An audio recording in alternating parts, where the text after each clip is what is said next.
मैं हूं मुस्कान दर्शकों। आज के इस एपिसोड में हम बात करेंगे ट्यूबरकुलोसिस के बारे में।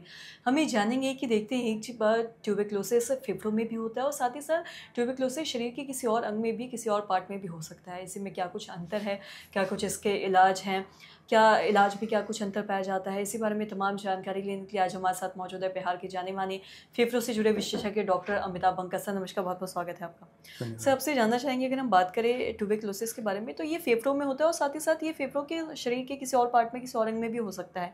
तो इसके इलाज में क्या कुछ अंतर है, इस बारे में भी थोड़ा बताएं।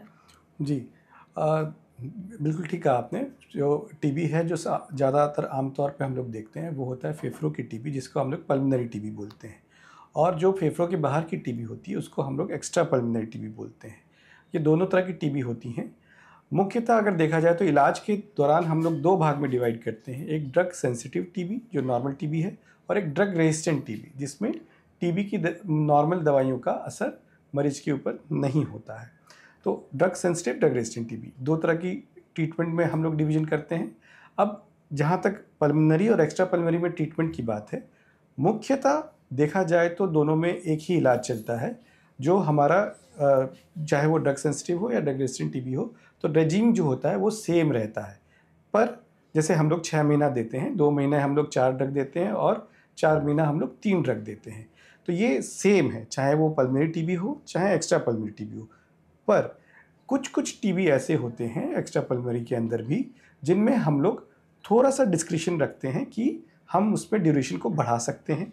साथ ही साथ कभी कभी हम लोग कुछ टीबी के अंदर स्टेरॉइड्स भी ऐड करते हैं। स्टेरॉइड्स खासकर हम लोग अगर दिमाग की झिल्ली का जिसको मेनिंजाइटिस बोलते हैं उसमें होता है, या फिर हार्ट की झिल्ली के अगर इन्फेक्शन में होता है, जिसको हम लोग पेरिकार्डाइटिस बोलते हैं। तो अगर ये दो होते हैं तो इसमें हम लोग स्टेरॉइड साथ में ज़रूर से ज़रूर देते हैं। और जहाँ तक ड्यूरेशन की बात है तो अमूमन 6 महीना होता है। पर कुछ और जैसे टीबी होती हैं, जैसे स्पाइन की टीबी है, हड्डी की टीबी है, तो उसमें हम लोग कभी कभी 8-9 महीना भी टीबी की दवाई देते हैं। तो दवाई मोटा मोटी सेम ही होती है, बट हाँ, ड्यूरेशन थोड़ा सा ऊपर नीचे हम लोग टीबी के साइट के हिसाब से और डॉक्टर के डिस्क्रिप्शन के हिसाब से थोड़ा सा ऊपर नीचे कर सकते हैं। जी, और साथ ही सर आपने बताया जैसे कि फेफड़ों के शरीर अलग, मतलब बाकी के शरीर के सेप पार्ट में भी हो सकता है। तो इसके भी जो लक्षण हैं क्या वो सेम ही है जो फेफड़ों में ट्यूबरकुलोसिस होता है? नहीं, देखिए, कुछ लक्षण सेम होंगे, जैसे भूख ना लगना, वजन में कमी आना, रात में पसीने आने। तो ये सब कुछ ऐसे लक्षण हैं जो कहीं भी टीबी होगा तो आपको हो सकता है। बुखार आना। पर बाकी जो लक्षण है, जैसे खांसी होना, खांसी में खून आना, बलगम आना, ये आपको फेफड़े की टीबी में ही अमूमन दिखेगा, बाकी किसी टीबी के अंदर नहीं दिखेगा। बाकी टीबी में जहाँ का टीबी होगा, जैसे पेट का टीबी है या बोन का टीबी है, तो जहाँ का टीबी होगा उसके हिसाब से उसके सिम्टम्स होंगे। और कुछ जो कॉमन सिम्टम्स हैं, जैसे भूख नहीं लगना, वजन कम होना, ये सब सेम मिलेगा।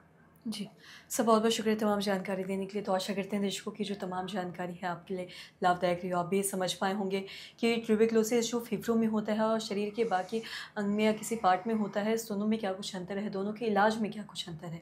तो आशा करते हैं जो तमाम जानकारी है आपके लाभदायक रही। तो आज के इस वीडियो में इतना ही। अगर आपने अब तक अपने चैनल को सब्सक्राइब नहीं किया तो तुरंत कर लिए, साथ ही हमारे फेसबुक पेज को लाइक करें। वीडियो देखने के लिए आपका धन्यवाद।